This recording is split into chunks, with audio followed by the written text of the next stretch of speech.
thank you everyone for stopping by. We do have a quorum.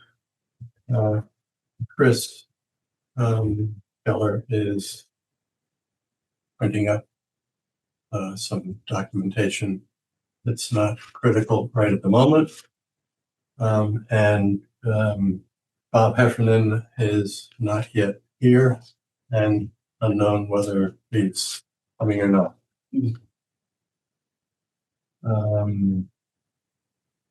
So the first item is the fiscal year 2026 audit kickoff presentation.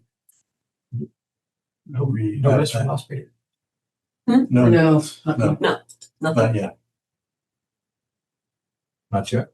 Not yet. Okay. Oh, they're coming. Yes. I'll talk eventually. Yeah.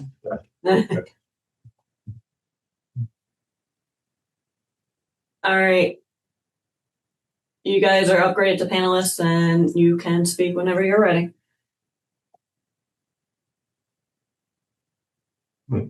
Good morning.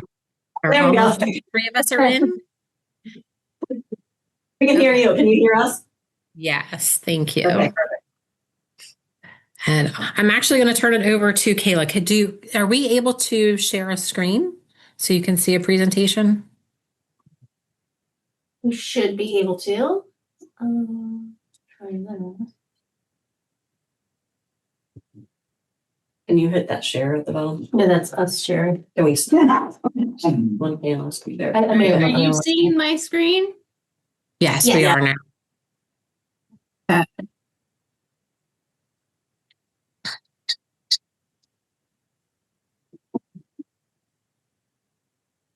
So kind of just to start, an introduction of team members. So the partner on the engagement is Kim Stank. I'm Kayla DeMar, I'm the principal, and then Liz Staley will be the senior on the job, the in charge. On the lose side, our primary contact is Kim, and we do receive some audit assistance from Chris. Are there any changes we should be aware of? No. Okay. Kind of going through things that are going to be new for this year. So you'll be implementing GASB statement number 102. This is certain risk disclosures.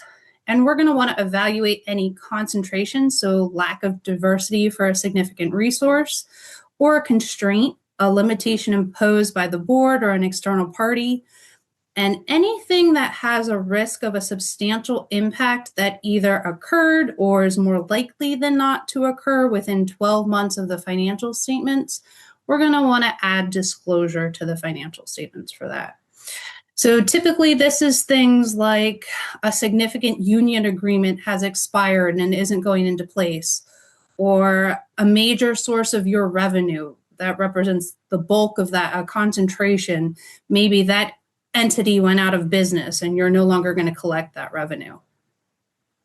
At this point, are you aware of anything that could possibly fall under that disclosure? No. Okay.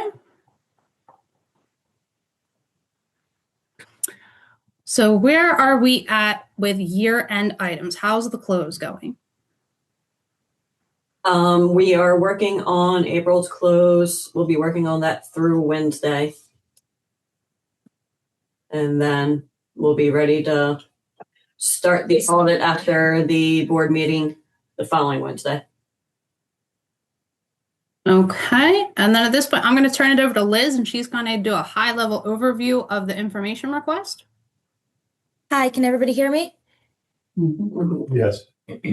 Okay, so the high level overview of the items that we will be requesting is the trial balance for fiscal year 2026, along with the general ledger and journal entry reports. We will also need the fiscal year 26 check register, a copy of all bank statements and bank reconciliations for fiscal year 26.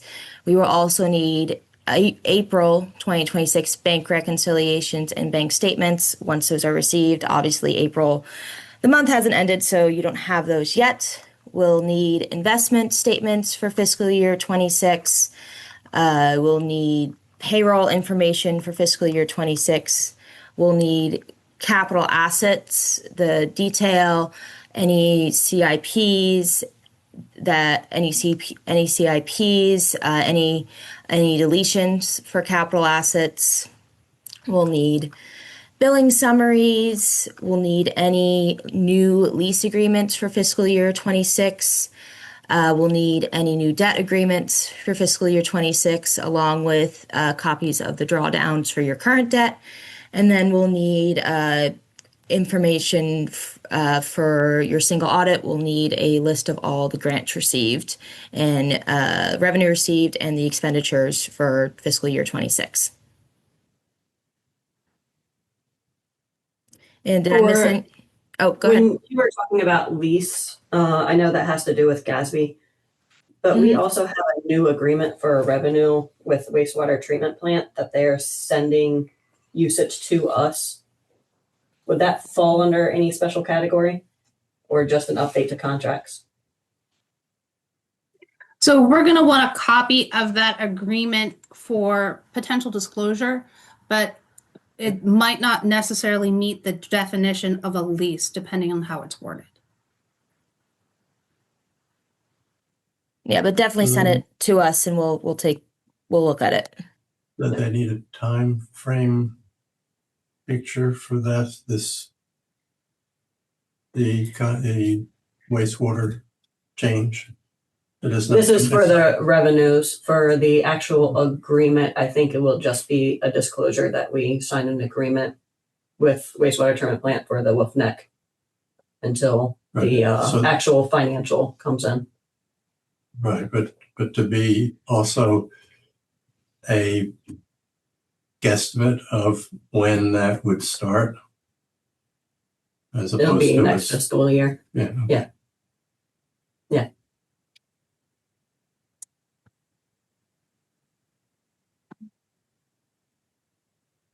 Okay, so I'm going to continue on. So are there any significant changes that we should be aware of for fiscal year 26? This could be new grants, new debt, any unusual transactions. We are going to have a couple more federal funds on SAA. And I don't know if we're drawing on any new debt. 4th Street will be new.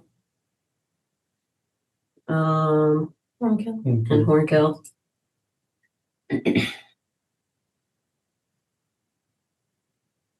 4th Street and Hornkill will be the new debt. And then, but we do have a lot of upcoming projects that I just need to make sure that we did not do any initial funding with yet.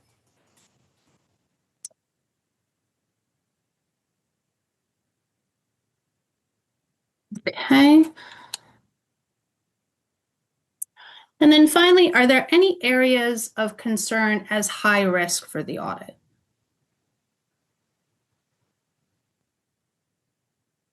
Not that I can think of at this moment. Okay, do you guys have any questions or concerns for us?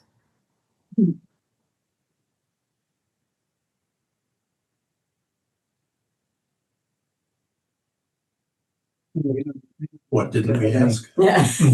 Tell us what we didn't ask you. Well, if you think of anything, Kim has our contact information. Feel free to reach out. But that was kind of the high level overview of what we wanted to go through for our entrance conference. Kim, is there anything you'd like to add? The one thing I would like just to add is, our door is always open. So I know sometimes in a meeting that's larger like this, somebody doesn't want to ask a question. At any time, feel free to reach out to us and ask questions. We're available. One thing that might be worth mentioning, Kim has already had this discussion with the auditors quite a few times, so I know they're aware, but maybe more to the finance committee, that we have adopted a financial structure to forecast the future, to help us kind of navigate the future, try to pull information together in a way that we can kind of make decisions. Most of what we have done is in alignment with GASB, the government accounting standards. Some of what we have done in there is more corporate, which is different in a couple of areas than the government rules. So our financial report doesn't exactly align with all the government accounting standards. We've moved some things into different categories that we think would help make better decisions, help the group make better decisions. I don't know if at some point it'd be worth maybe pointing some of those things out. The auditors are well aware of that, and when Kim is trying to rectify the audit with the financial structure, the financial report, she knows the shifts to make sure that we're comparing apples to apples, if that is, so to speak. I hope I didn't thoroughly confuse everybody, but I just wanted to be aware. Like one of them, I just emailed last week about the operating reserve that we're actually putting that interest as part of operating revenue, and they have it all for investments according to GASB instructions. So that's like something that would be different. That's an example. Would it be helpful to have some sort of timeline with what's the next steps and what you expect from the finance committee during the process, if anything? So it'll be April 23rd, I believe, is when we're going to start sending you all your documents. If that's next Thursday. Mm-hmm. And then after that, I have a lot of one-on-one time with Elizabeth after that of sending the documents and analyzing the documents and making sure we are dotting all the I's, crossing all the T's, that we're following all the federal requirements, et cetera, et cetera. So I don't know if you can think of a time just offhand of the next best meeting. Would it be the first draft? Or do you think we should have a meeting before that? So I think once you upload everything, give us a couple weeks to go through, pull samples, do the testing. I think it would be more meaningful if we show back up with draft 1. Okay.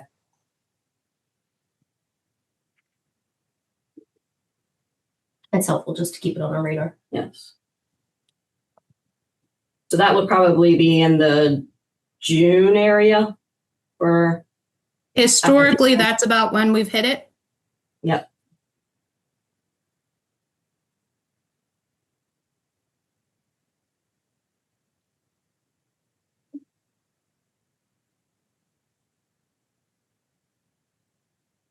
Are we saying in June for the first draft of the audit?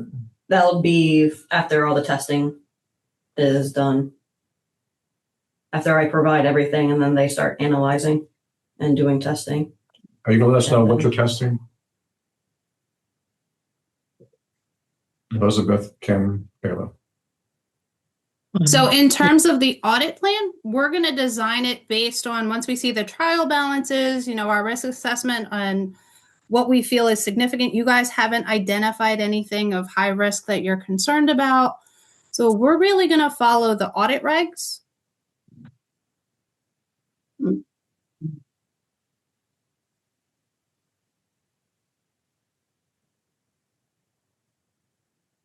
So is that still a June target that kind of you asked about? Yeah. Because usually we have our first draft in July-ish, July. Yeah, the first draft usually is at the end of June, beginning of July. Yeah. Okay, but I thought I heard you say you're going to do a risk assessment like you did last year, and then you're going to come up with your significant risks that you'll be testing, right? So you can let us know what those are? That'll be part of our audit process, yes. Will you let us know what those are, Kim? Yeah. When you know.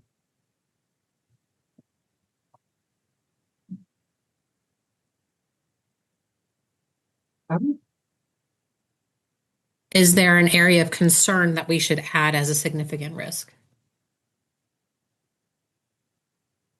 Not at this time. Yeah, not at this time. That's a good way of putting it. Kim got a fancy new car. Does that count? I don't know. I did not get a fancy car. I love my car. She's starting to make some noises and I'm really having a hard time. I named her and everything. But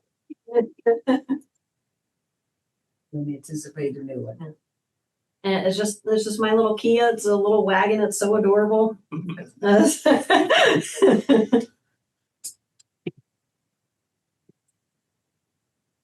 Right. Any other questions for us? No. Thank you very much. Thank you. Thank you. Have a great day. Okay. Me too. I suspect there are going to be a lot of disclosures in this audit report, given what's happening next year and subsequent years. Yeah, the wastewater treatment plant's definitely going to be a disclosure. Mhm. And then, Do we know what exactly needs to be disclosed? You'll find out. yeah.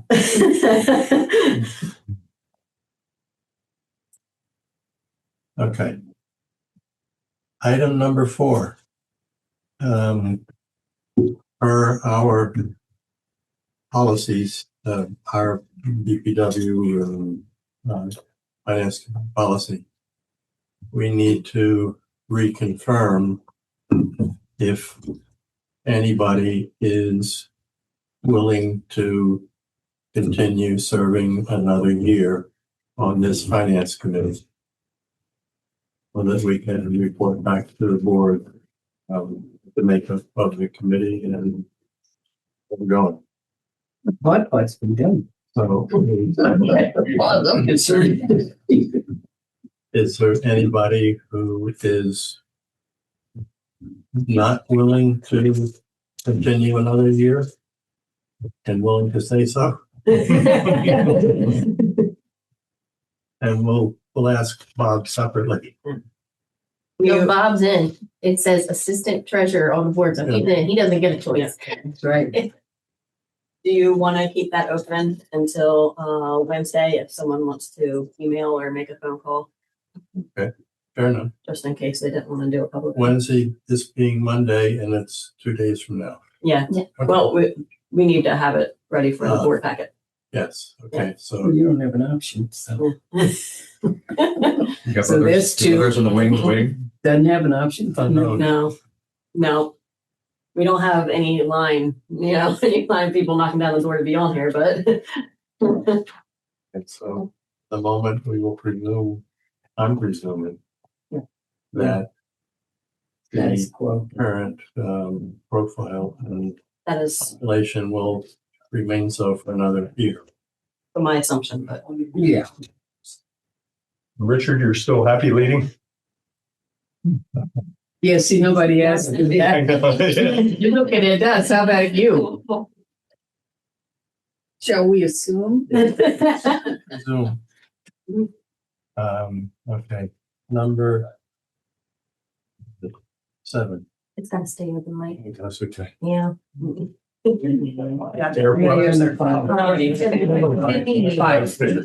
Yeah, you tried to get rid of it. So the Fulton operations account balance, which is Yeah, that's, we initially started this conversation last month. I wanted to give some more information on the max and minimum amounts over this past year. I think this past year is going to be our most accurate because we have had the larger expenses for the water treatment plant and our DMEC invoices. The overage, those are large ones. yes. Okay. So our average monthly difference between maximum and minimum is a little over 1.5 million. Mhm. And then I also looked over the daily balances for the year.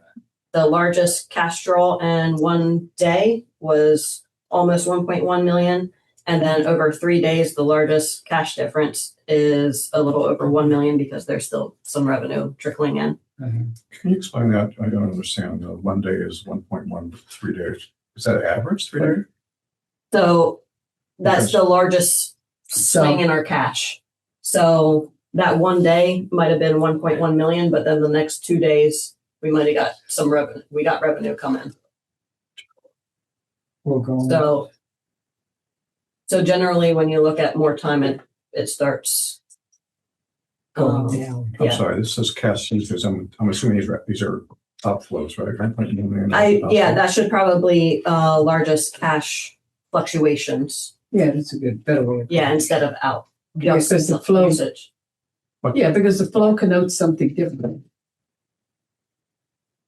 Yeah, that should probably be fluctuations or flows Okay, instead of usage. Net flow, wait a minute. net balance actually probably is what it really is. Yeah, right. Well, it won't be balanced because we had more money than that. It'll be the net flow. I just assume this was outflow, but you're saying this is actually the net balance. The net flow of those 3 days, that was the largest. The So we money actually had fluctuation revenue. between the 3 days. Mhm. That's all it is the money fluctuation between the 3 days. There was no such thing as 3 days without revenue coming in. Hmm. So that's why it would be the smaller number because we did have the revenue come in. So so you're spending, the net is 1.1 highest any given day, right? Yes. So I showed that because if we are pulling from the money market, they say 1 to 3 days. So like I said before, So that you can maintain, yes. yes.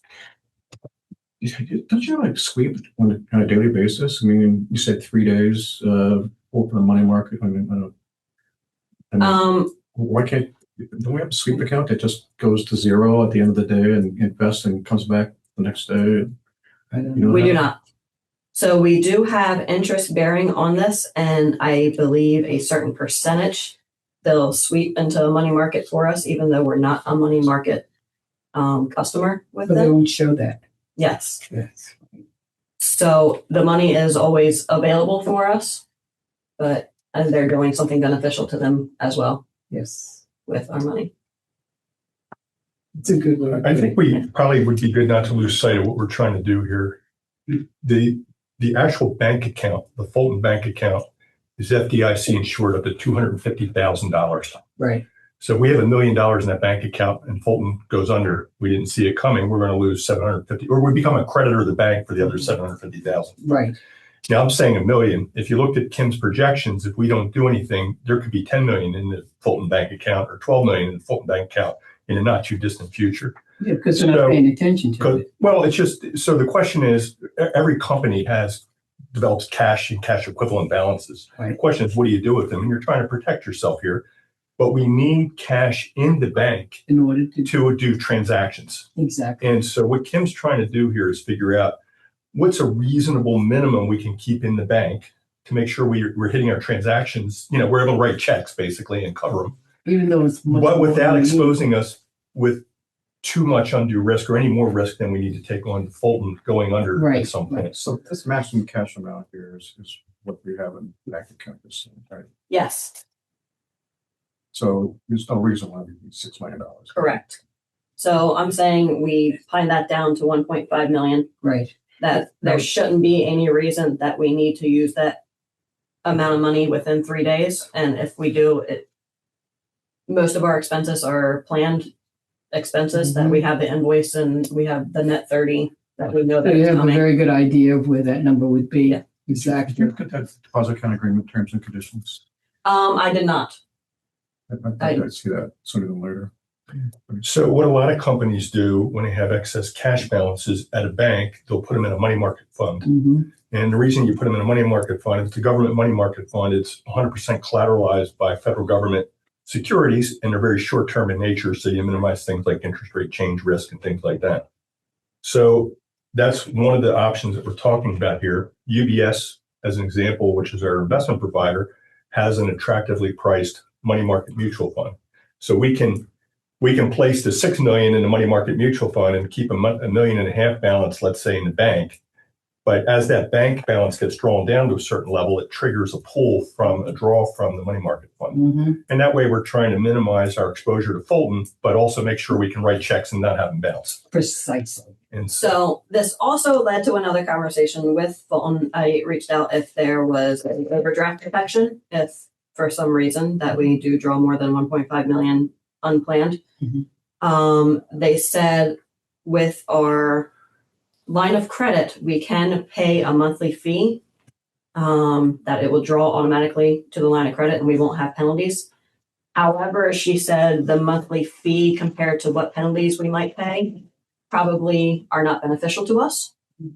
And she did say that they would make an exception for a money market account that would pull in automatically without any overdraw at 3.65%, and then adjust to market changes, which 3.65% is I think it's 9 points higher than UBS. So now that I have that information, I'm also looking for direction if we should pursue that 3.65, maybe have them come in to present. Them who? Fulton. Okay. Or if we just stick with what we have with UBS and we can transfer from there.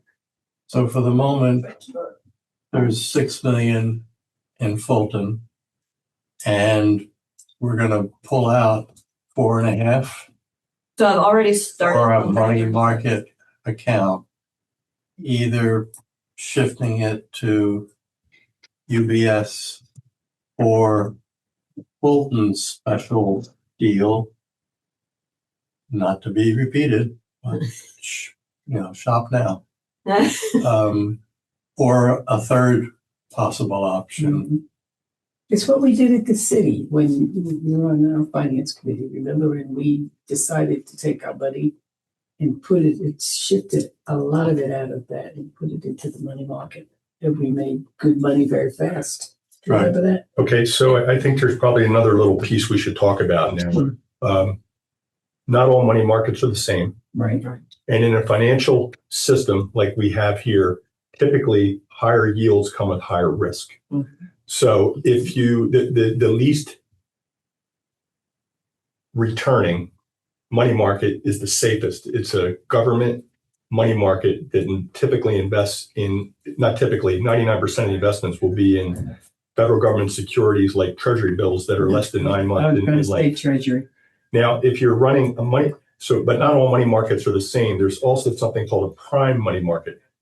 And they can start to dabble in things like longer term securities. They can get into some government stuff. It's not a government money market fund. It's a prime money market fund. The money market is what screws people up. You need something more distinguishing than that to understand. So I don't know what Fulton is doing. They said that it was government. Okay, it could be all government. Also, though, if it's not in a mutual fund framework, That's the difference. we can still be a creditor of Fulton if it goes under. We're gonna get the deposit account agreement terms and conditions. So I asked for that last time. Yeah, And we need to get that, so we need to know what we're talking about here. Yeah. Because we just need that. And then we can move. That's forward. fine. And if you want to wade through 30-page It's not- accounting yeah. agreement, It's not. some of them are pretty dense and they're very hard to I've read some understand. of them. So yes. Well, you may have. I also worked in the field for 30 years trying to read through them myself. Some of them are ugly. But it's very easy to go into a money market mutual fund. Vanguard got them, UBS got them. They're government money market. They're 100%. This is not rocket science, and it's not something that needs to be. No, it's not. But if we have a lot of it, it's millions and millions of dollars of exposure with Fulton, we are exposed to Fulton, and we got to be really careful about that. And that's the point. That's the point. So I have nothing with Vanguard or UBS No, or anything. It's the money market mutual fund wrapper that is a protection mechanism. Exactly. So the 1.5 million for Fulton operating account, are we good with that for the suggestion of 1.5 million and to create an internal process? For the difference. I think for now, because right now we have those $4.5 million sterling money. I mean, quite frankly, earning nothing, it makes no sense.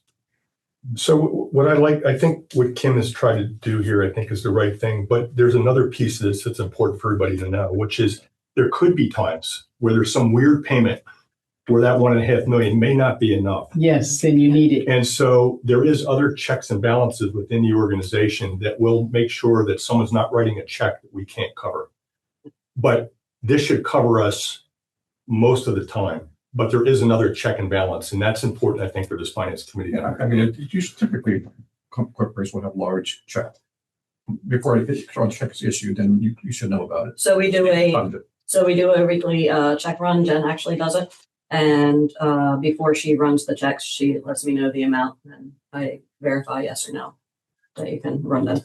But it sounds like too that maybe you tell us step back and take a look at this relationship and find out there's other strategies for these funds. So Yeah, well, that's the whole purpose of this. Yeah. So the first step, the 1.5 million, we're good. And then more information with Fulton. And do you want a presentation or just documents on what their money market actually entails? I don't want a presentation because I've been there, done that. I don't want it. Yeah. Okay, so just the terms and agreements. Anybody I else? just want to know what's out there for now. And their presentation will be more Yeah. advantageous to Yeah, right. them. would Fulton, Yes, but from who? Yeah. Yeah, is it Fulton? Is it someone else? Yeah, I It think sounds like we can get what we need from Fulton. Do we need to bring someone else in to get a better idea? What's Of out? course, they're not going to want to lose Uh-huh. anything, Of but course not. Well, that's the same UBS. So. you still have to look. Yep. Holistically. Yeah, so just to be clear again, I'm not advocating that we go into money markets, which could be a lot of stuff. I'm advocating that we go into a money market mutual fund that's invested in short-term government securities. That's a very specific instrument that was tightened up a lot after the 2008, 2009 financial crisis for the very reason that people felt they were getting misled by money markets. It's very safe, not going to yield you a great return relative No, but to it's some other safe. ones, but it's safe. Yes. Yeah, but there are banks that have these accounts for public entities because they understand, especially under state law, you can't be investing in certain things, and taking a risk because you're using public funds. So I think a lot of banks that have these accounts for that purpose. whatever this third option, call it, that the 5.5, 4.5 mutual fund, would that fall into the risk identification that AZ is looking for? It could be that we're not diversified. We're not protected. Yeah. Well, this is a start. Thank you. A lot of money sitting there. Okay. So To make it work for us. So for me, I'm Really? Don't care. Pay someone's salary. Right. I'm working on an internal procedure and confirming mutual funds for government of 3.65. And then we can make a decision to make sure that it's something that we even want to get involved in. Yep. Before we make a decision. Yep. Okay. Right, also, too, just simplify your life as well. Like, you don't need to be, or do you? Do you sit there managing this cash on a daily basis? No. No. No. Okay. So Well, then that's- every week we do the check run, and then Jen also generally once a week does a bank reconciliation to clear out all the checks that were written that were cashed. So our GL is generally very close to our bank account. I mean, I wouldn't have time to. I mean, it's our responsibility as the finance group to make sure that what's happening with this money. Well, I think a recommendation coming out of the last meeting too, so more on the management of this, is that this might have been 2 sessions ago when we talked about this, but we were trying to set up a range.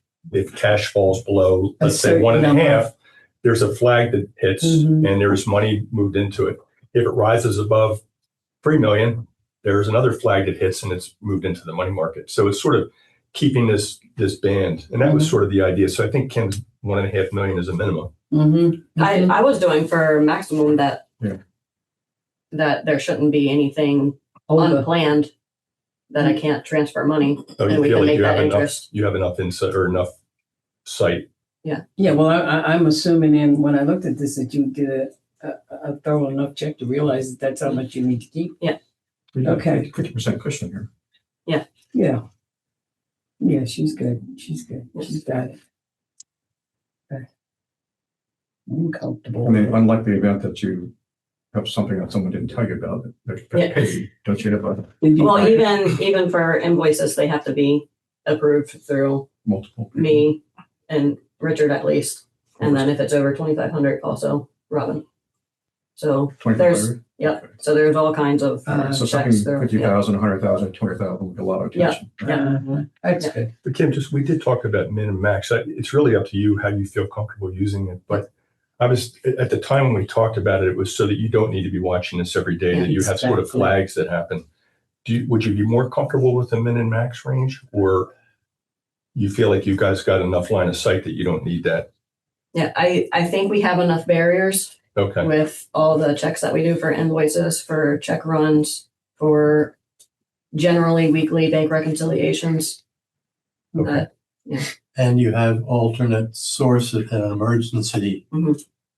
without saying, Exactly. Mother, may I Mhm. cover that kind of an event?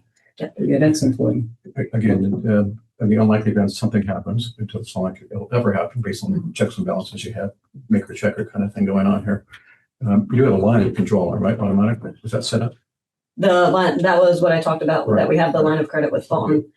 But the monthly fee that we would have to pay for it to automatically kick in without us getting fees of the overdraft, Okay. she said that it's not cost effective. Right. Right. That's what you explained. Yeah. All right. This will probably never happen. So, Mhm. I mean, It will never happen. I mean, if you gave me a COPA and you said, good custom, I'm ready to listen.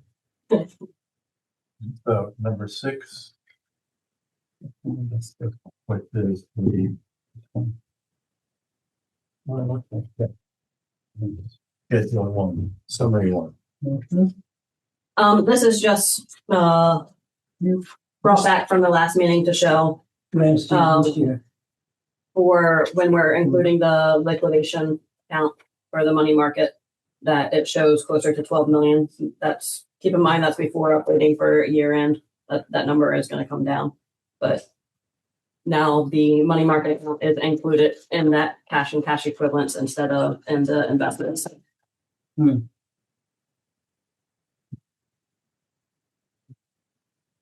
By the way, on line 25 gives you an idea that if all the money remains at Fulton as cash and cash equivalents, it gives you a sense for how large these balances can be very quickly. Mhm. So if we move the money market Mhm. to Fulton instead of having the Fulton operating the Yeah, they UBS can't have everything. liquidation and UBS reserve.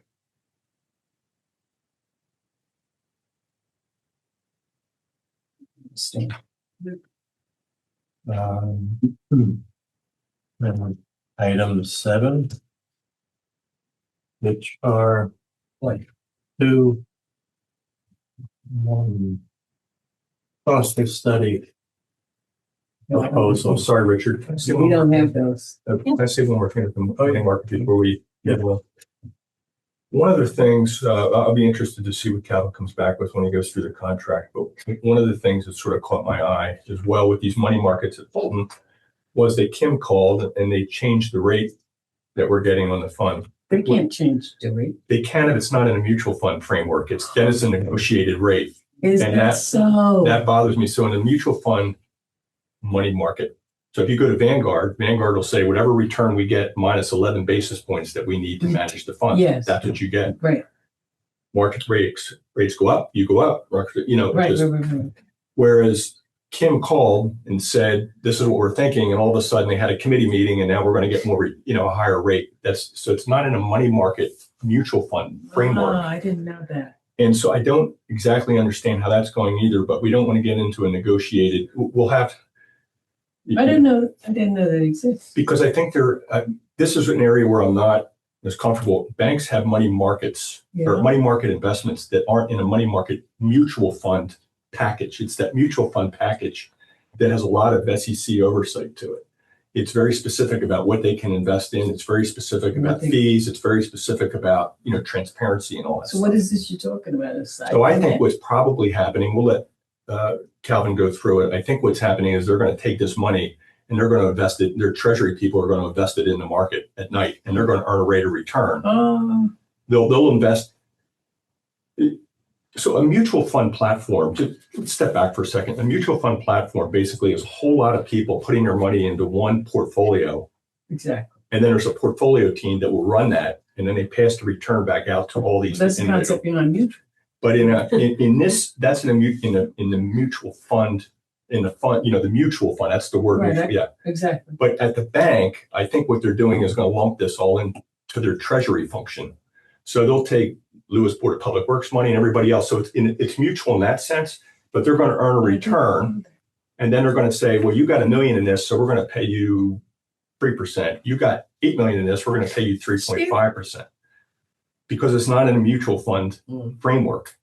And I think that's why when Kim called the other day, they had a committee meeting and came back and said, well, we'll pay you more. Oh, They want to keep the money. They don't want her to take it. I didn't know that. And this is why I think it's falling, if it's falling legally in this treasury function of Fulton, there really is no guarantee. If Fulton goes under, I believe we become a creditor of And they Fulton. can play it any way they want to. Well, it's just the way, the word money market means they're going to have certain constraints about what they can do. understand that. And they can reach for yield, but it will come with maybe interest rate risk. So if interest rates change, that it'll come with other types. It might not come with creditor risk, but I'm not, even if it's all government, there's a wide range of things that can be in there. For example, agency-backed securities. It's not just federal government treasury bills that they're using to fund the federal government. And so Isn't that a big enough justification on why we should do something? that's why I keep saying, Come on. so we'll let Calvin go through the document, but this is why I keep saying we should take this money and not even put it in a money market mutual fund. A very specific one. It's a government money market mutual fund. They were after the 2008, 2009 financial crisis. There was a lot of effort around there to basically tighten up the constraints around this specific type of money market mutual fund. It's a very stable NAV. They call it a dollar NAV vehicle. You put $1 in, you get $1 out. It's like almost like a dollar bill, Mm-hmm. But they had to put a lot of constraints around it, and they had to really they're very de-risked. The negative is the least risky stuff tends to earn the least return. So you do have to accept that you might be able to find somebody that can get you another 50 basis points, but you will be carrying some risk to do that. So this committee has got to decide. We've got a lot of things that we might want to put at risk. For example, if we're building up a pool of assets to fund a capital project that's 6 years out, you might say, well, geez, maybe we don't want to put it in a money market mutual fund solely. Maybe we want to take a little bit of equity risk, or try to earn a little rate of return. Build some.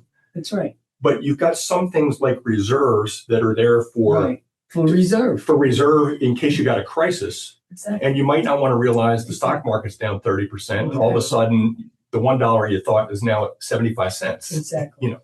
So as we start to talk about funds and pools and things like that, we've got to think a little bit about with each one of these pools, what risks we're willing to accept. And then let me ask you this. And if we see whatever risk that we are willing to accept that is not panning out, then there's an opportunity to switch, move around, or make adjustments. Yeah. So if we so two things on that. If we go into the money market mutual fund, if we don't like what we're getting for whatever reason, we can easily, that can be pulled out in a day. That's not there's no big deal there. Right. What likely would happen though, with your question was more around, let's say the capital reserves. If we decide to invest some of the capital reserves in the equity markets, and UBS right now, who manages those, by the way, has an investment policy statement that's actually quite wide. They can put a whole lot of our reserves in money, in equities and longer term bonds that carry certain levels of risk. We're trying to kind of say, whoa, wait a minute. Not all these risks are the same. Right. I'm sorry, not all these reserves are the same. Some of these reserves are specifically set up for risk mitigation, financial stability, and it's probably not an area that we want to be playing a lot in the global financial markets. So let's try to identify what those are. In my view, I don't want to give you too many of my views right off the bat, but in my view, the operating reserves, what we call operating reserves here, are a financial stability pool of assets. It's a have to have. And we want to have. It's a have Therefore, to have. you know, they cover, for example, the insurance deductible. Right. You know, there's some self-insurance in there. There's some cash flow volatility. You know, if you come up short, the pipe breaks underneath the you know, the canal, and you need to come up with money real quick, and you don't have time to wait for the government or the or your insurance company to come up with the money. Okay, right. But you want to know your dollar's there. You know. Now we can leave it all in the bank. If we leave it in a checking account, we don't earn any return. Right. And if Fulton goes under, you've got the Fulton risk. We don't need to take that on. So then the question is there a place where we could put some of that asset that we can earn some return? But we're not trying to knock the lights out here. We're just trying to get a little bit of return, something. a little something. Right, exactly. And we want to make sure that the dollar's there when we need the dollar, and we can get it out in a day or two. We need it very liquid. That's why they're called cash equivalents. That's the idea of the money market mutual fund. I'm going to keep stressing the mutual fund. No, There's a lot of money market investments. The question is, who's the creditor? Who are you really exposed to? It's if Fulton says we invest all this money in government securities, that's great. I want to know what happens when Fulton goes under. If that pool of assets isn't somehow legally collateralized in a way that if Fulton goes under, we still have full access to it, that's great. But I also don't like the idea that we've got to negotiate with them or we have to call them up to get the rate changed. I like very transparent rates on this.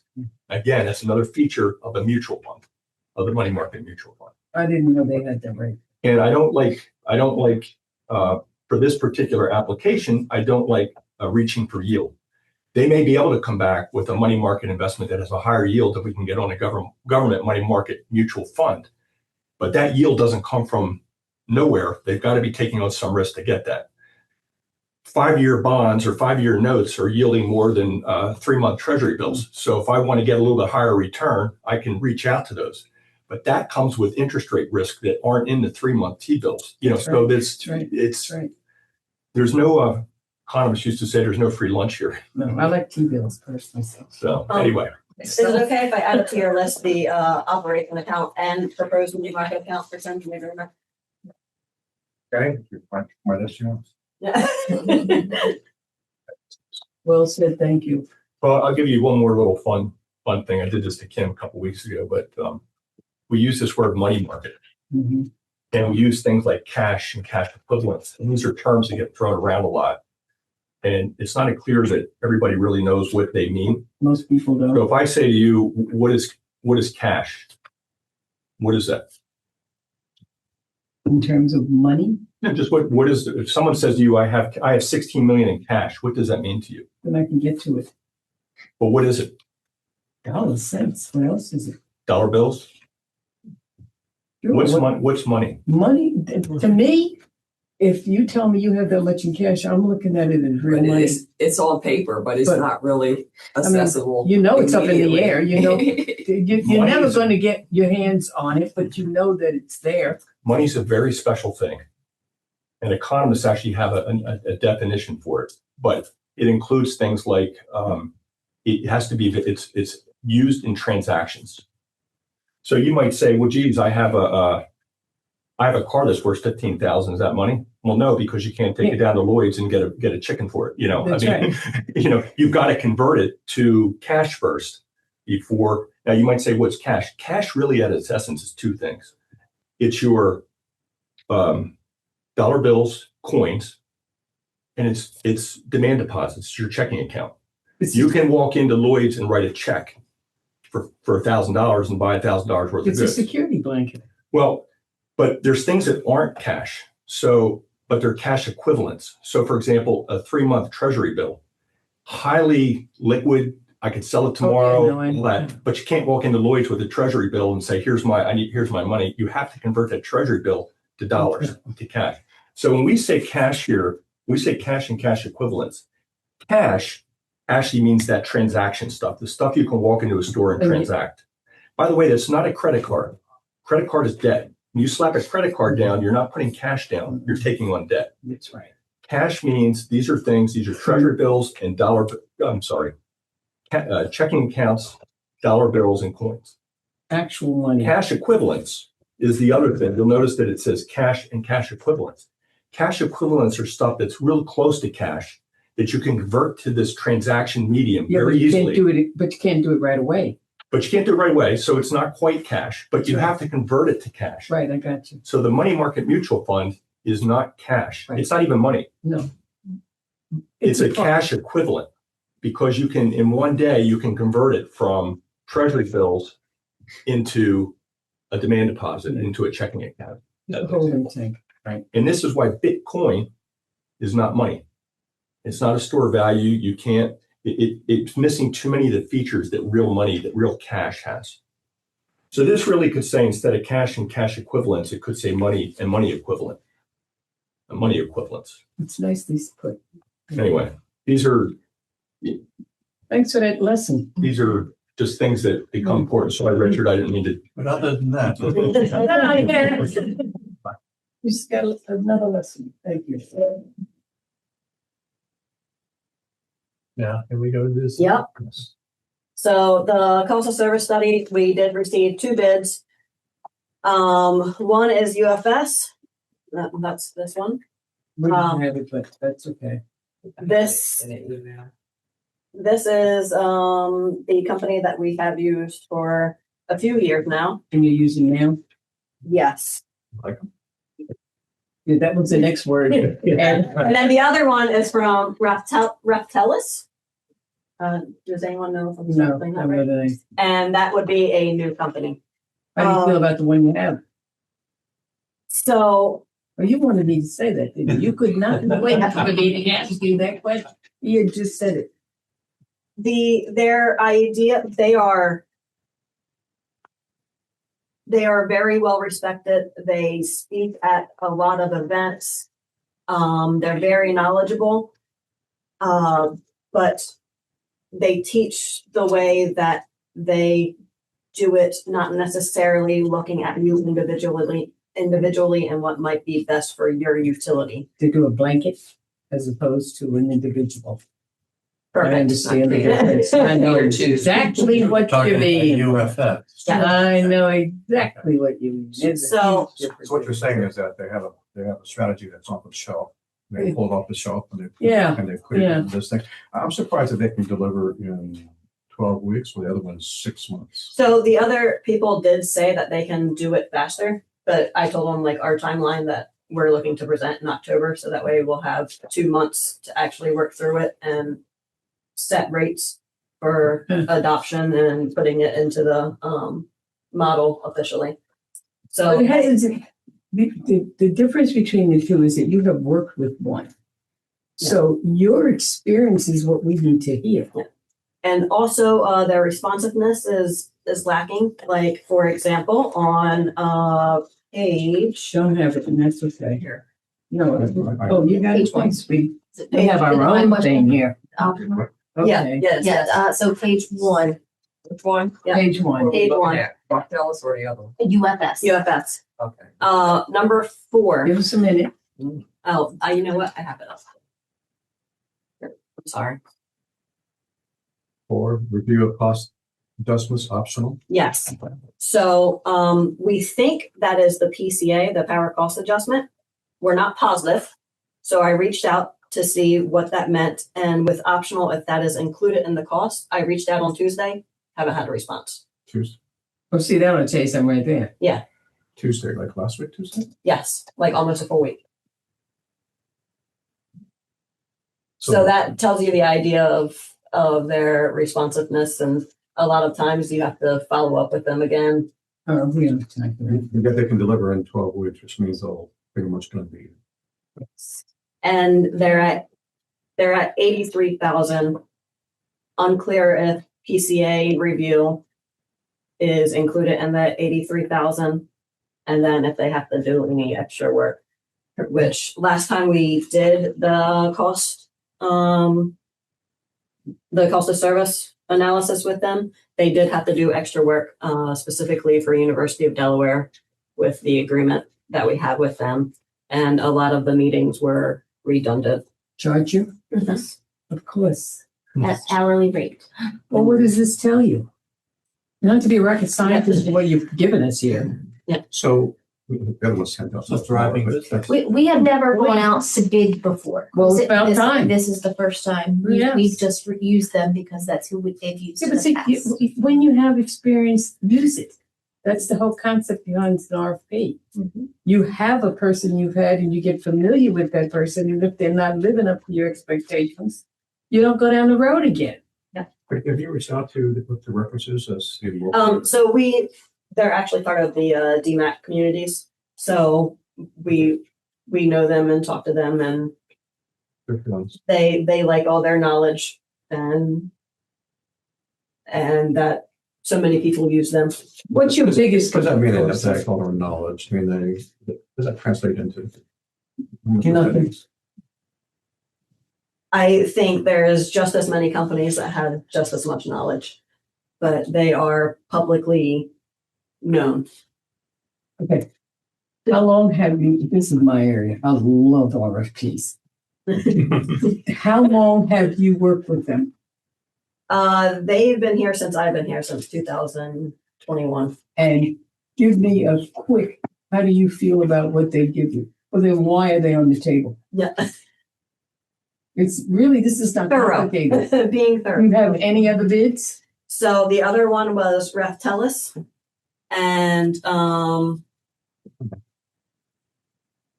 They're all national. yes, They're both national. yes, they work nationally.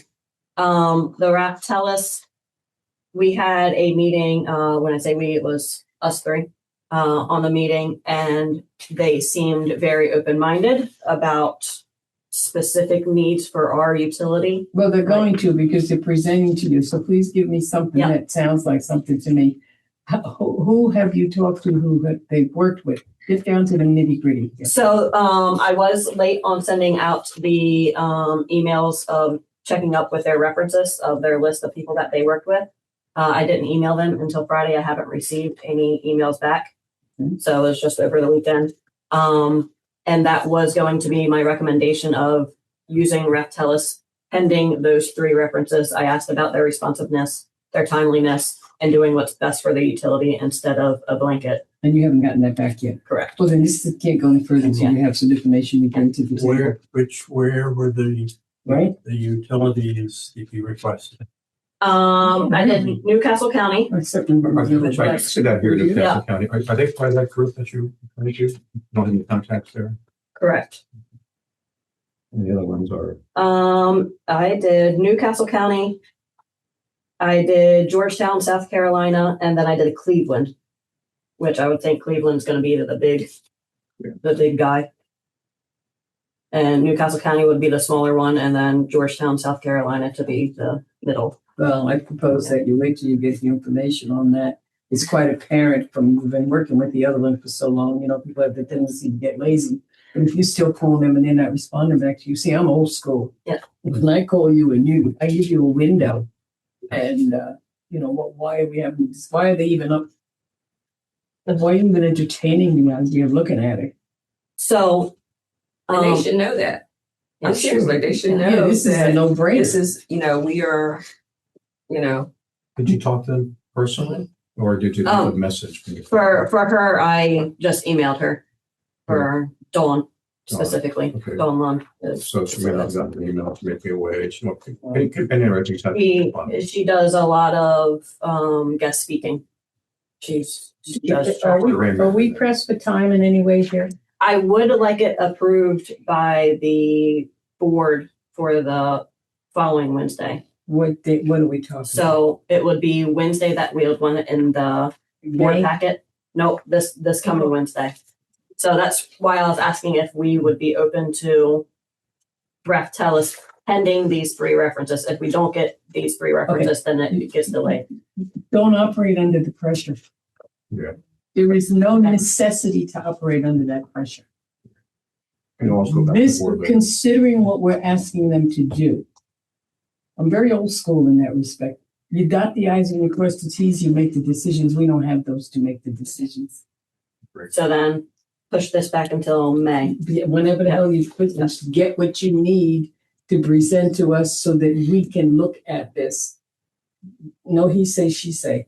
And they also said, like, when the meeting, that they said that they were able to do it before October. So Fine. if Just we push it back a month, I Get don't you- think that will go there you back to go. our Get your stuff you October. need. timeline. Yeah. Okay. Okay. And That's just me talking here, guys. I'm not trying I to. think you'll be wondering, Right, and then I anybody wonder if the other one will get back to you, you know. Yeah. I mean, that will say a lot if they do or they don't. Mhm. the reason for pursuing the,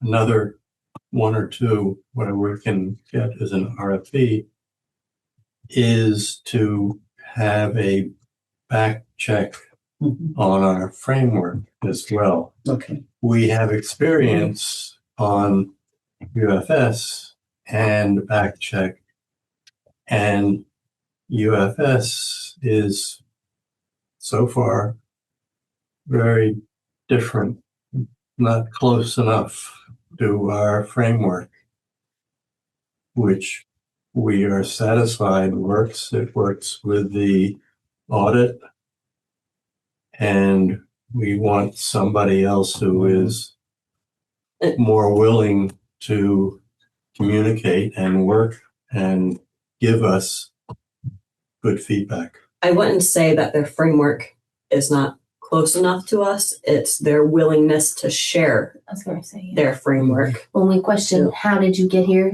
They refused to share a spreadsheet. Oh, Yeah. okay. What? Yes. We heard that before, though. Yeah, You know, yeah. the black box. And this other company, that was one of our questions when we had it. And would you be, they were like, oh yeah, we will build you a framework and provide it to you. Yeah. So it's because the one you have think they're locked in. Yeah.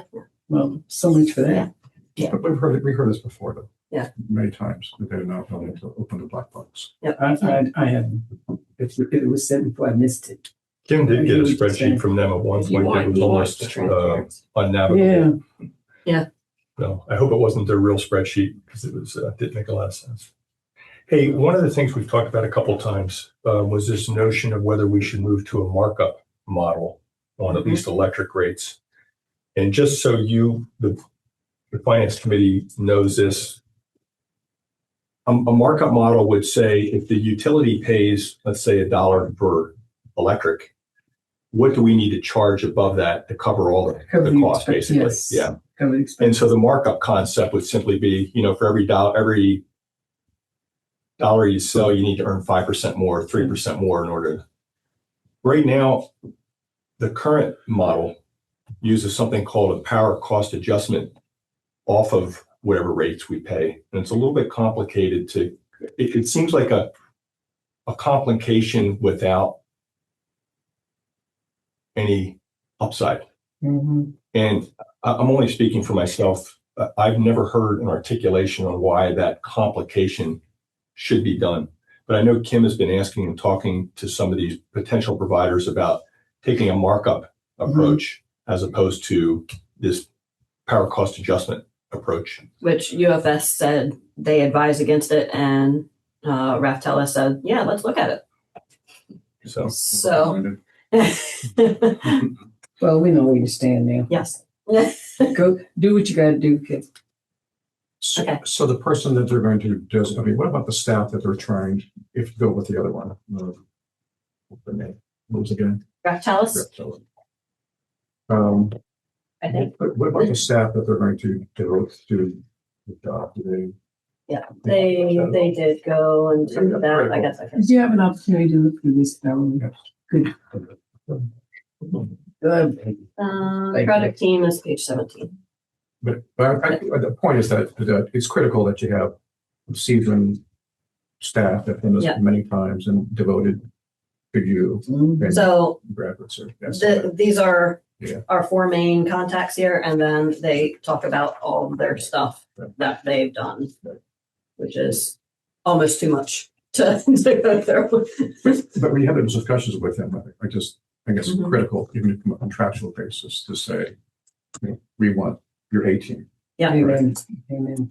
And they did specifically talk about how a lot of companies are so much more specialized in water and wastewater but they actually add it to their team, electric. That kind of stuff It's is a whole different Yeah. ballpark then. Right. Yeah. Good point. Good. Yep. Okay, Okay, so we're gonna bring this back in a minute. and we're in no rush, remember? Yep. Okay. Item number 8. Cash policy. Cash reserve policy. Oh, this is all the old stuff. So this is gonna be our biggest discussion, I think. This take more than today. Yeah, it's absolutely, it's gonna take months. Seriously. I mean, I looked at this and I said, oh, this is 2003 and Yeah. 4 and 5. So, I did provide our cash reserve statement, which we've looked at, or policy that we've looked at Mm-hmm, a few times. mm-hmm. And then I provided a summary just to go over what's in there. It's 25% of annual expenses, 2% of historic asset base, insurance deductibles, self-insurance. For our self-insurance, it's just flooding. We actually just picked up pollution 2 years ago, I believe. Our customer deposits, because those are due anytime that they stop service with us for commercial, or if they have, I think it's 1 year of on-time payments, and we give it back to them. And then 15% of current year's capital budget, and then 15% of the 5-year capital budget. I get a sense of dimension. I mean, I'm not sure. We put dollars here. What does that look like? Yeah, 15 and 20 and 25, it doesn't have no value. Okay, all right. Don't do it to know. I'm just saying, just see. I agree. It's all in the financial model, Yeah. every one of those calculations, and it's all laid out on pages like 11 to 14, I think. Okay, Remember, just you write like that on there, we'll page, find I think it was number 13. Seriously. At the board. Just put next to it page so-and-so and so-and-so. That's a policy. You don't. But for presentation purposes, if you're going to want us to Okay. look at this and Yep. give you feedback, then I don't know what this is. You didn't hear me, I was talking about, I was there. Just put the page. Like, Okay. where you go, I'm easy, I can go find it if you just put But 25% It's of. not the package. You didn't bring it. Right, exactly. So, Wait a minute, no, I got mine. See that? Yeah. See that? Page is folded. That's all I see. So our recommendation is to have a risk-based reserve. And for me, I like to put little names to it. Risk-based reserve as the OCRAP fund. The capital projects, which would be planned. Mm-hmm. And then a resiliency, that would be like an optional thing if, as an opportunity. Oh. Is if Well, a it's project pretty comes important. along. Yeah. Resiliency is a pretty important fund there. If a project comes along that was not planned, and then we have this option available that may be better for our community, and we can pull from that. So I have a note here. I mean, I don't know our current policy, what that dollar looks like for the Mhm. reserve, and the recommended policy applying these criteria, and then what that dollar looks like. So I do have a note for that of after reviewing these primary risks, if it's going to be an unrealistic amount of money. Yeah. And that's when we start pruning back. Well, that's what I'm getting at. I don't have a sense as to Okay.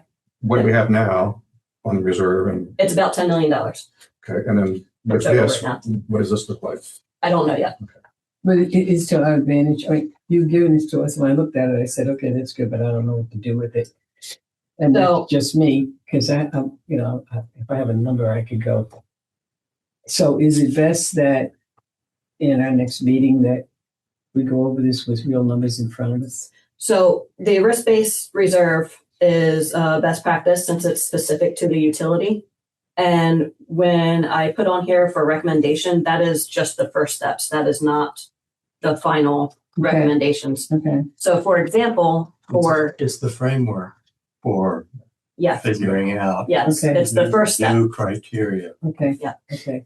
So for example, for the analysis under infrastructure risk, I don't have a dollar amount. I have there to start conversations with Delmarva Power and to work with our staff for what the costs are and timelines.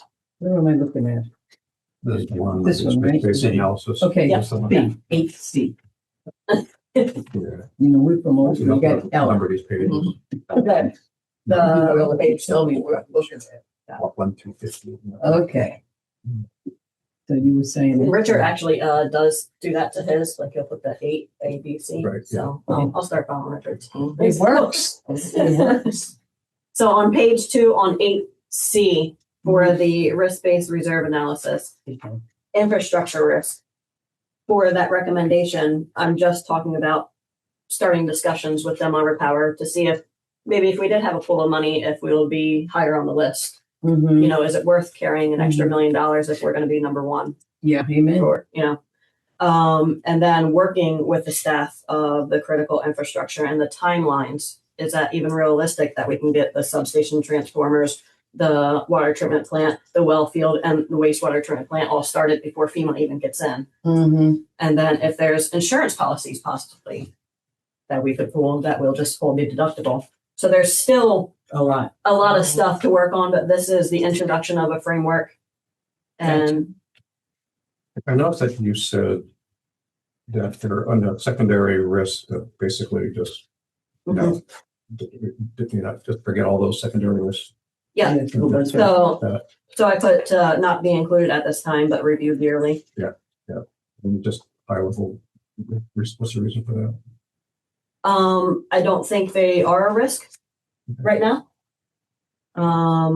For leverage, our wastewater is getting kind of close to the debt service ratio.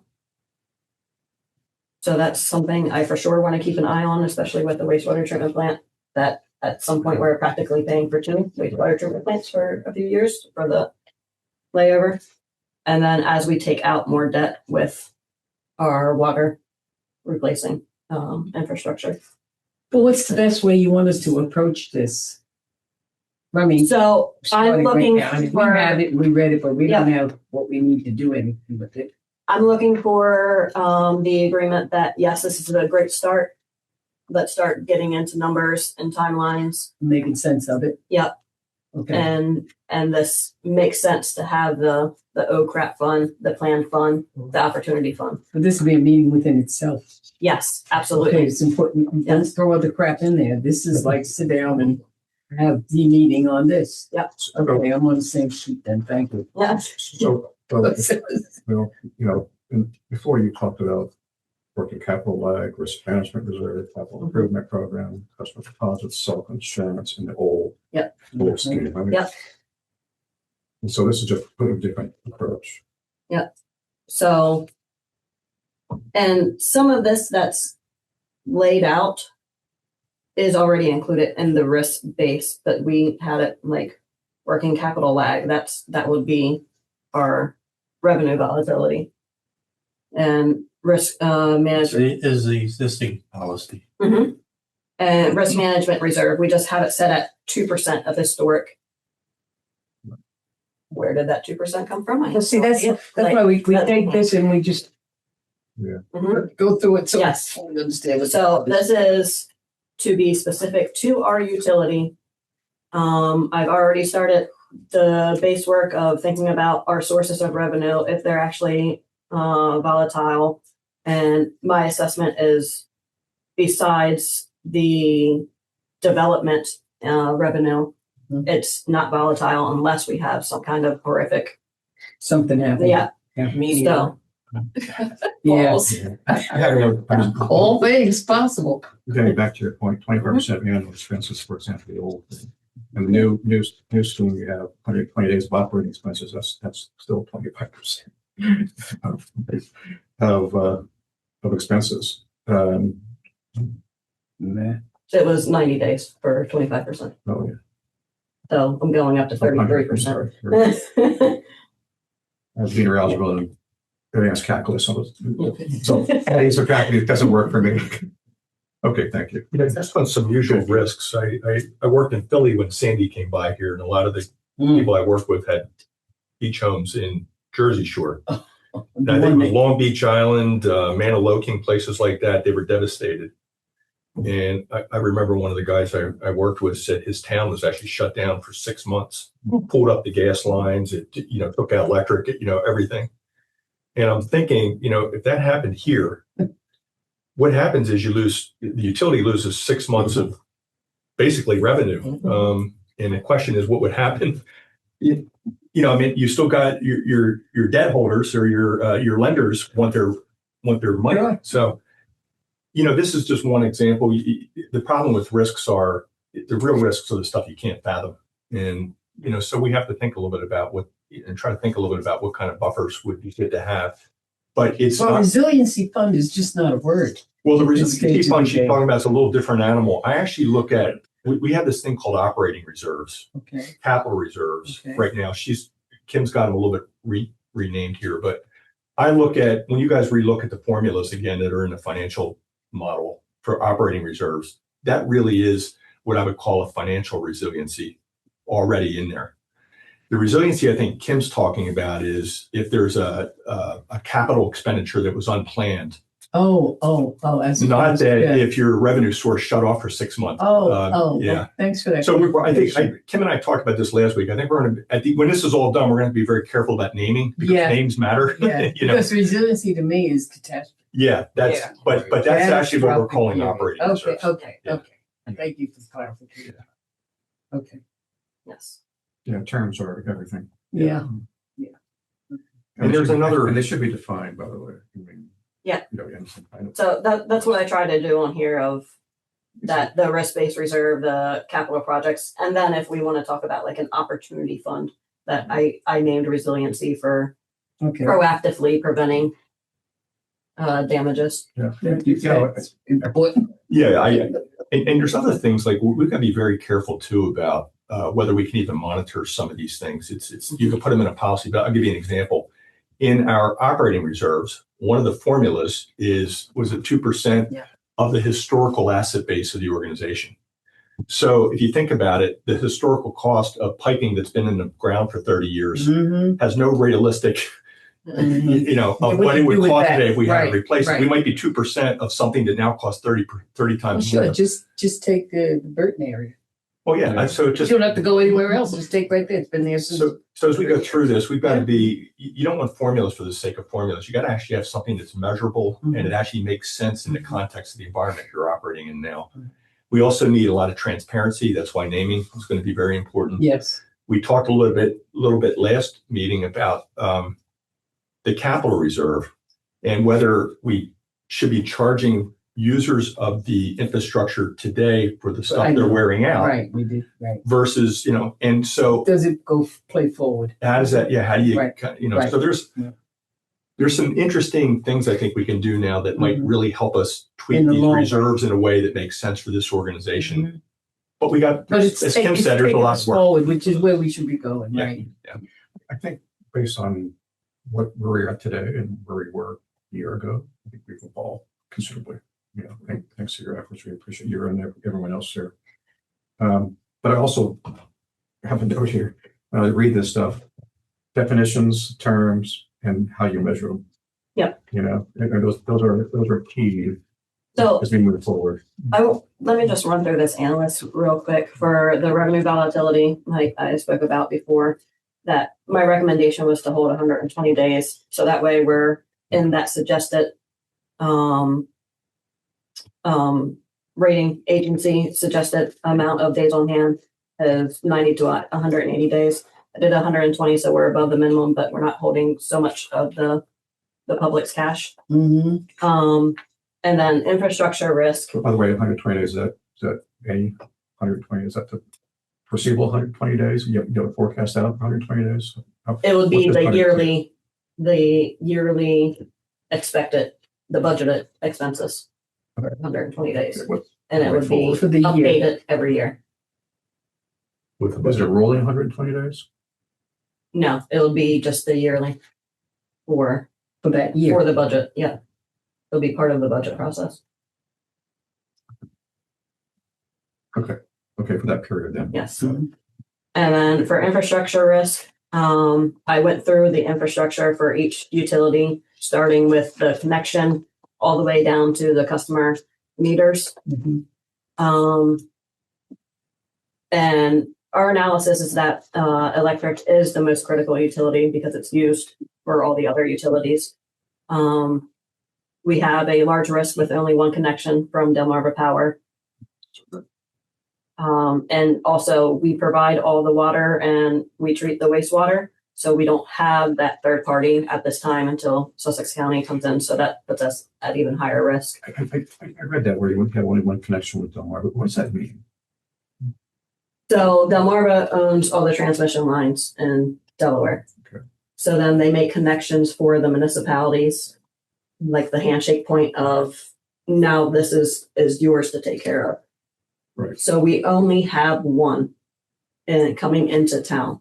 So if we lose that connection, whatever, it might be Delmarva's issue, it might be our equipment issue, that we don't have a redundancy. That's the one on Savannah Road where last year where they put that new tower up there and you guys were out for a couple of hours. No, that's not our connection point. It's a little bit past. So that is Delmarva Power. But it keeps coming down on Savannah Road. There's a substation, maybe like not even a mile In, in. coming in. Yeah, coming in town. Where the school's at, where Yeah. the high school's at, roughly. Is where Okay. it's It's substation. just off on the little side, it's got a fence around it. So if that's But down, when Delmarva Power Yep. didn't take time to, Mhm. when they said it was only gonna be 4 hours and they were 8 hours. yeah, exactly. We were at their mercy. Because I mean, we actually have that's- no We have no other. option. Yeah. Correct.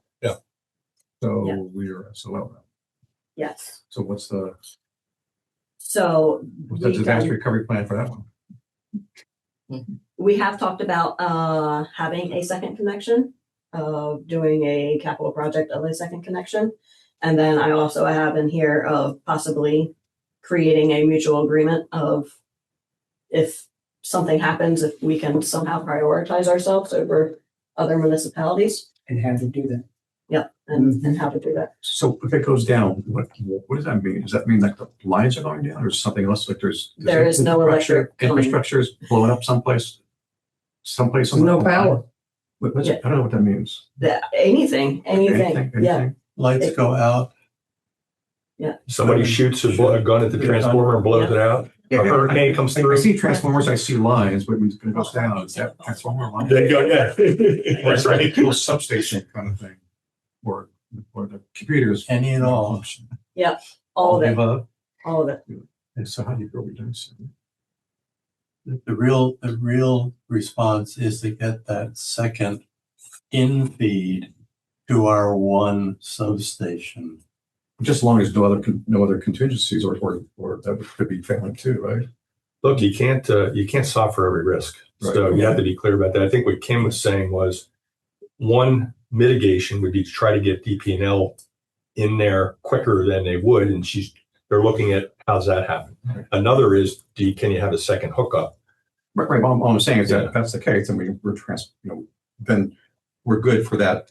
If in fact it was a line that came down, not something else. Right. Something to do with that connection over here as opposed to this Right, connection over right. here. Yes. Not 5 other things that could be. Yes. Okay. That's gonna be a whole system-wide shutdown. Obviously, Right. that's not gonna Right. help us. But I'll be clear that's what we're talking about. In the large picture, just the repeat. The existing policy says, here's how you feed the utilities. Here's our reserve policy, 25% and 25% and 15, whatever. And nobody ever was able to figure out, well, where did those numbers come from? Where are they supposed to go? And we've gotten along in the time frame Just of rolling. what it was. We're now in a different financial era, and we have to see what makes sense of feeding a modified reserve policy which incorporates the new focus on risk Right. and how we need to run our 4 utilities. And this was the first draft of conceptualizing, well, what are the elements? What are some guesses at timeframes and so on to begin to see what does the new reserve policy look like and cost if we are doing all of these more granular examinations of how we need to survive and carry on. I just having this discussion, going with some redundancy with the line. What's the cost going to be, and how often? What's the likelihood of it going down or having some other alternative? I mean, if it's going to cost us millions and millions of dollars, It'll cost us for millions of something not feasible, right? Yeah, but these are, I mean, you have to start the dialogue, right? Right, And then exactly. see the numbers. Yeah. And there's another point we've made a lot, which is finance and operations are two different ways of looking at the same thing, which is the elephant, so to speak, of the utility. And we're looking at, you're hearing a financial discussion about risk. I'm sure Robin and Sharon are having the operational discussion about risk, which is where's that second line go if we're going to do that? How do you bring it in? What's the mechanicals around that? But basically, you're looking at the same problem from two different perspectives, and it's a very powerful. You're going to find as we go through the months ahead that these discussions are going to get richer and richer and richer in their dialogue, and this connection between operations and finance is just going to become more and more important, and that's kind of what you're hearing here. And also, when I had the meeting with Trina, like we talked about, setting something up with Delmarva Power and like who to contact, that starts going into your emergency response plan. That's for operations. So all of the financial is connected to all of these things, and it opens up more conversations. It's like having a circle, Yeah. and then you have little circles Yep. Yeah. where everything else connects. You know what else I thought might be kind of interesting, and I don't know if Kim has access to this, but I would be interested in what some of the utilities in New Jersey did when Sandy came in and how they recovered from that, and what did they learn, and what are they doing different now after having their town shut down for 6 months. And I mean, we all know how much of a disaster it'd be, and Lewis is in a special position because this is actually a town, not just a resort community. A lot of people here live here full time. Avalon shuts down after, Labor Day. People have second homes. But if you shut this town down, there's people that are really in deep trouble. We got that right. Well, Some of us actually live here. But you'll expand even further than town when you provide We are a outside lot of- of services outside of town, right? Yeah. So And to just think not that town. Lewis is And it's of growing. the whole state is the highest for fire risk. Is it? I haven't heard that one. Fire is we Thanks are a lot. at higher risk for fire because we're a tree city. No kidding. I never thought that. And that's why we have the new water tower. And we go out of our way to make sure we're a tree city. Down with that horticultural Drive stuff into that's going on town, you here. see Shut that all down. Breezy. And I do have a feeling for this infrastructure risk. After I get prices and timing, I think we're going to have that turned down to substation and transformers and possibly the wastewater treatment plant. That's my first initial thought of this, of the timelines before we actually get government assistance to come in, and the funds needed to do those. You're talking about delays in FEMA payouts if that was so to come. But even if this isn't like a FEMA situation, like a fire, that we would be going to the state for assistance and going through their programs to get funds, which can be expedited, which we found out for the canal crossing that only took, what is that, like a couple months, 8 weeks. But you had to pay up, and then the state came with, someone had to come up with money at some point. Luckily, we had already submitted our NOI. We were already going out for funding. We were planning this project anyway, just so happened. And when it happened, we said, hey, can you take a look at it and give us the money now? And so they moved it up for us. Okay. Permitting and all this. Yeah. So the trouble would be in the unplanned stuff that Correct. breaks. Yeah. Yeah. Correct. And then I went on to the extreme weather events. We got hurricanes, winter storms, nor'easters, tornadoes, that we're seeing them more frequently, more devastation. I did spoke about FEMA on here. All reports show the gap in the response time and the financial reimbursements.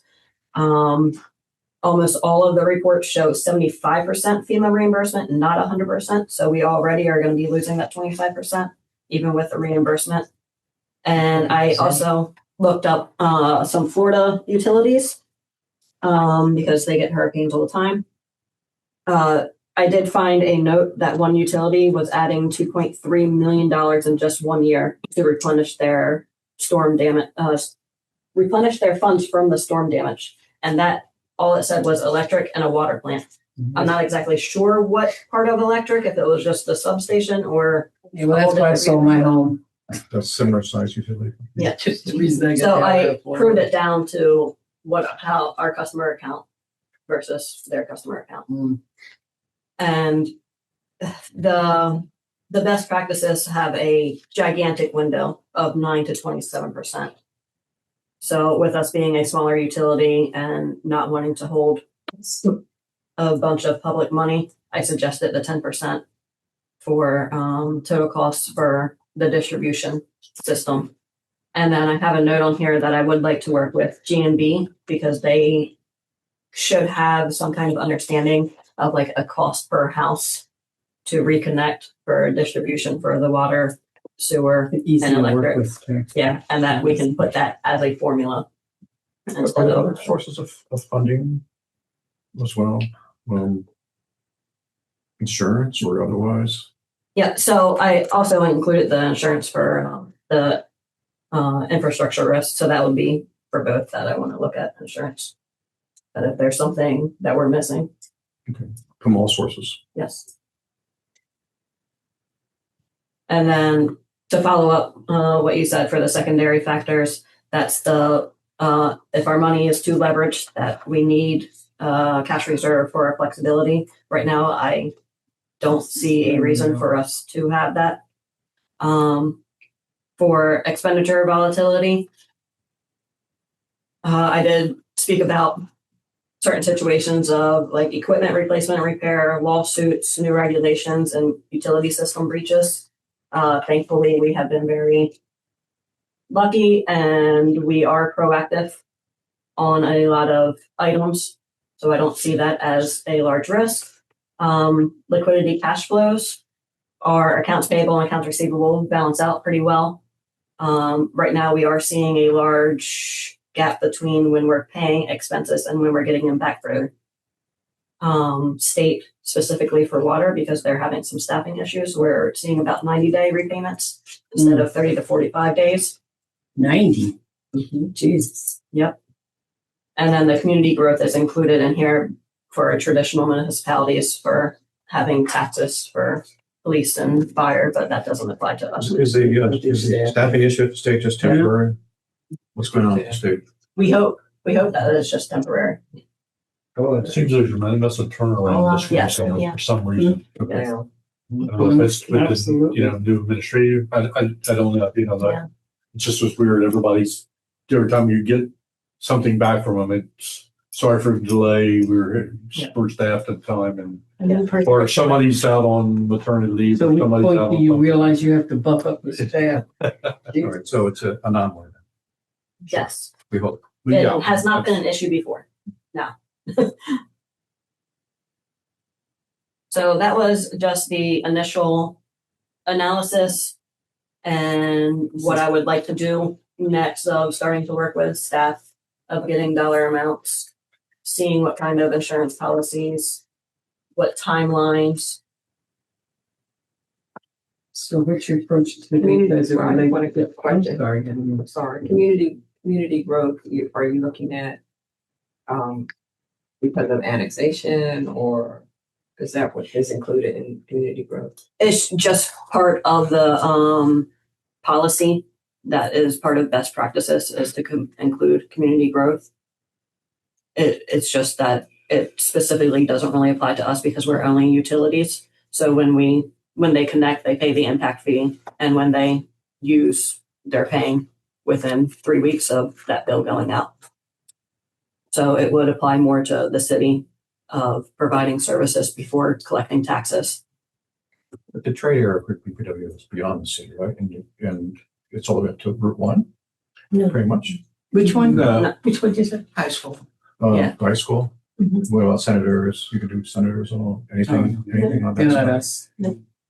Okay, nothing on Pills Neck Road, We We do do, have, Yeah. Schofield. Yeah. so Schofield. Well, Will front, Yeah. but only water. Yeah, Don't you do the one just above Schofield? What's that little? there's No. Average Chase is the last one, I think, on, The left-hand side going at the high school light. Yeah. Oh, so you don't do the break, Mitchell's break, Corner. you don't do that when The you, residential. and then what is about that just new one on water. the right side? you Residential down not break? commercial. we have You don't do residential. that either. Where do you stop? Right there? Well, we give We the stop we give at the the electric. electric, Yeah, it's only it's just water. Yeah. It's just water on some of them. Okay. On that so- way. Excuse me? Showfield's everything. Okay, Showfield's everything. Yes. yeah, okay. What about New Road, that new development? Like, Tower Hill, we have water and sewer. Oh, do we do Tower Hill? No, How far up do you go on New Road? Water and sewer is Tower Hill. And Oh, we're adding water and sewer to Cape Cove. yeah, well, you're doing that now. Yeah. I started to say problem that's a is, a lot of massive times- one. yeah, a lot of times, the one out farther western is not ours. No, I didn't think That's so. counties and I mean, Tidewater. across from the bakery, that's not you. No. No, you're right there at Tower. Yeah.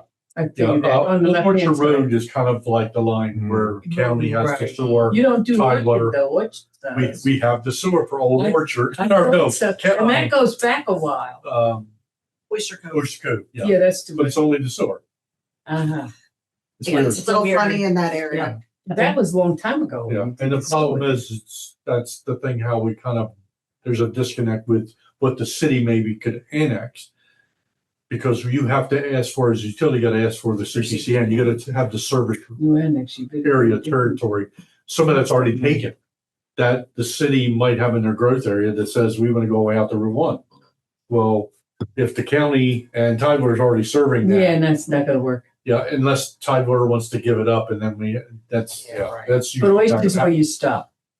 Yeah, Old Orchard Road is the I mean, not last, Orchard, I always yeah, say it's the Lucy. last, and that's, we have, Tranquility at Breakwater, there's a new medical building or something going there on Old Orchard Road. All in the same thing as Orchard. But only sewer. Yeah, sewer only, yeah. Oh, Orchard up to how far?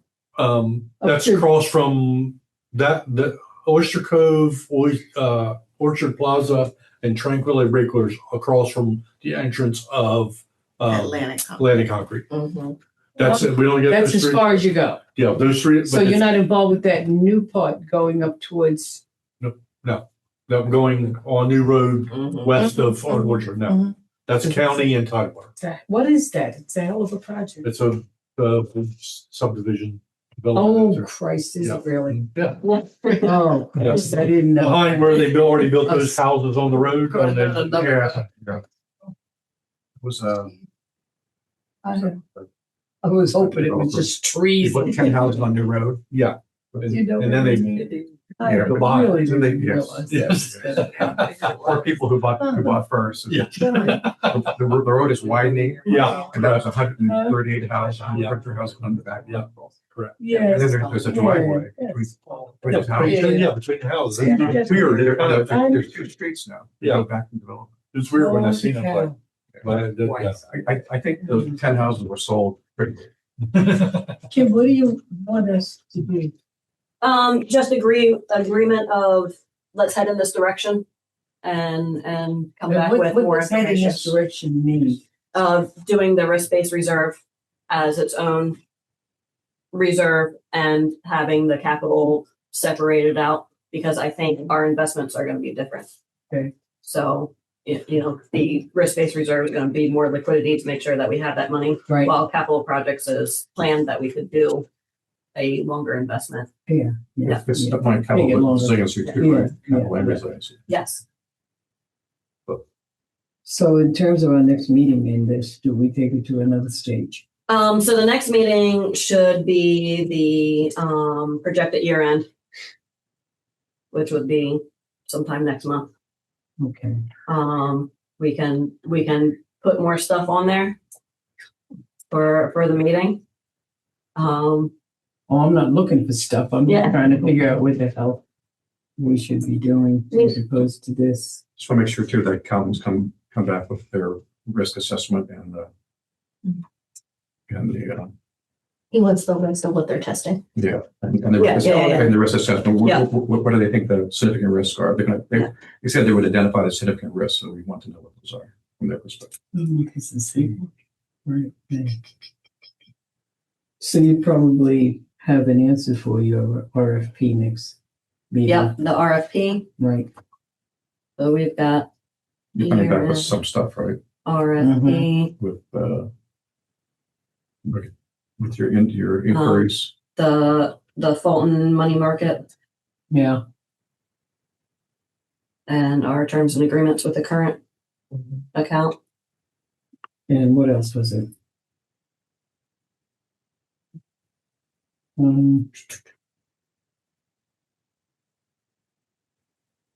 I can't think of anything else. I feel like this is probably going to be a full meeting all by itself. The year end, the RFP updates, and Mhm. the Fulton. Okay. And Quiet down there. Any input here, buddy? No, I think we're heading down the right path. For the cash reserve, Okay. are you thinking maybe follow back up in 3 months and that be one meeting by itself? Because I think it's gonna take us some time to gather all this information. Yeah, Do what? to come back on the cash reserve Oh, policy. yeah. Well, yeah. Yeah. We have to address it. I guess the question is going to be too, is whether this group would like to have a presentation by Fulton or whether, I've had the Fulton we presentation. agree, we're in Press. This is just my perspective. I've had the Fulton presentation and, I've had the Fulton presentation. I remember that presentation as well. I think when they left the room, none of us were impressed. Who were there. Well, I guess maybe we might be easier to make a decision now then. I don't know if we have enough information gathered. You offered to read through the contract of a money market at Fulton, and if you want to do that, that's great. We've thrown out the opportunity of a UBS money market mutual fund, Vanguard, one of those as a different vehicle to accomplish hopefully the same thing, but maybe with more transparency and safety and fees and things like that. I have enough information myself to make a decision or to weigh in on a vote. I don't know if everybody else does, and if you'd rather read through the document. I think it's not on our agenda, and I think we left that away. But be thoughtful about it. be thorough. And I'll go with that too, but beware that the assets are building in the bank accounts. So it's not, we don't have infinite time here. Well, we have a Well, capital the LA, 1.5 the million. 1.5 million So it is has to going to set be in up. place. Yeah, so it's going to, It should be moving to UPS, right? so it's going to the UBS liquidity account. Yeah, we just think of it as money sitting. Yeah. If you just think of money sitting, that'll make you move. Yeah, it's a lot of money just sitting there. Mm-hmm. Pretty much. So. Well, so to be clear, then the decision's already been made because effectively what I would vote for is already happening. Yeah. We're taking the money that's not staying in the bank account is going to a money market mutual fund at UBS. That's what our policy is. Yeah, but Well, it's not our policy. No, we don't. Yeah. We don't have a policy. Say that. We will. That's my point. Yeah. Yep. So we should be clear when the policy is written, we have to decide where the overage in the bank account is going to go. Right now, it is going to a money market mutual fund at UBS. Yeah. Will the policy statement have that as that's what happens with that money, or is there some other variation? I would say that to maybe not name where it's at because we can change our money market at all I time, agree but with it's that. always money market mutual fund is Yeah. the excess funds goes to. I'll use a blanket as opposed, yeah. So that means the decision to be clear, that means Are the we making decision's it- already been made. That That we're gonna, that phone needs to be a money mutual or money market mutual fund to even be in the running. It has to be a specific one. It has to be a government money Yes. market mutual fund. Yeah. And What we talked about today, and what we agreed on was that proposal that you're going to minimize the cash in yes, the account to 1.5 million. yes. That's not it. Calvin, you're missing the point. Something- We've got to figure out where the other millions go. Yeah. That's the important point. Yeah. I think That's part What was Yeah. agreed was we're gonna bring it down to the 1.5. And that extra is going to go to UBS because that's our current practice that we do now. Not that we want So it now there. we're gonna come back next month to just consider Fulton after she gets more information. I think that's Yes. what I'm Yes. taking from that. Well Okay. said. Are Thank you. are You're welcome. It's not right this way. Yes. I don't think that's our policy. I have think we're goes kind over. of, I don't think I'm we trying to have get this that policy. formalized. Let's start from the Right now, beginning again. to if make we sure. not raised this up last month, we'd have $6 million sitting in the Yeah, bank. the more we don't do Third anything, the more we lose money. Solution. Yeah. for them. That's right. Yes. So, And the more risk we're but exposed to. so let's make sure that we understand what the hell we're saying here. Okay. Give your analysis. Go and put it on the table what you think. Well, I think we're sort of getting there by default. I What don't want to we- be what by we- fault. I want to be by fact. That's Yeah, right. we- What I'm trying to do is say, I think we have all the information we need to write the policy. And we haven't voted yet, but it's already happening. So we're going to scrape out the money that's above $1.5 million out of the bank account, and it's going to go to a money market mutual fund. We do not have a policy written that $1.5 million is Right. the most exposure we're willing to take in the, That's and we here. don't have it written anywhere where the excess of that is going to go to a money market mutual fund. Right. That's just what's happening. And all I'm trying to say is I think we got enough information here. Where we If you can. don't want to take a vote this meeting, that's fine. But we can all, if we keep going and going and going. We're missing gonna- out on money. And we're not operating under a policy. We're just operating. We're just rolling. This wasn't even a discussion a month ago. That's right. So. So it would be So a, make a motion at this Yeah. point. I'm not- We've got, well, I think we need to let them do their work. And the practice right now is the practice today. what is it Is that that you we want them to move, do? we move money over, correct? yes. And So we don't have a formal policy. So it's always been staff can move that money. Yeah, There's but the never been money's a. sitting. What- Correct, The correct. point is that Yes. the money is not making money. Is everybody on the same Plus sheet? it's at of higher paper? risk. Let's, Yeah, that's So- the- that's really- Wait, so- wait a minute. Is that we're gonna bring it down to that 1.5 and we I are understand going- that. we're gonna move that money. I And then understand that. next month, we are gonna come back and we'll have a policy recommendation to formalize it. I don't think it's gonna happen today. We don't even have any language formally make it a policy today anyway. Great. And Calvin, to be very clear, this isn't Correct. practice. Correct. This just materialized in the last couple of weeks with these discussions. This is not a practice. Yeah. And it wasn't done a month ago. Clearly said, So that's all. Point of clarification. clearly said. So That's that's what's being done Yes. today. So we will bring back policy language for next month. And then once you guys say, yep, this is what we recommend, then we gotta take it to the board. Okay, we're good. You good? Yeah, that's exactly. Yeah, I'm good. That's where I am. I just wanted to. Okay, You know, I'm there too. That's where I am. perfect. But what about, No. you're too- All right, questions on Jack? Oh, I gotta go. My plumber's there. And anybody needs information of what's coming up with the city, please help. Oh, perfect. Thank you. so any other items, any discussion of potential future agenda topics can be emailed or requested as they may come up.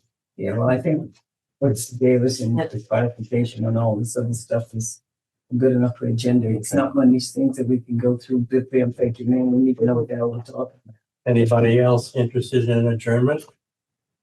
Make the motion that we adjourn. All in favor? Aye. Aye. Okay, do it quick. Yes.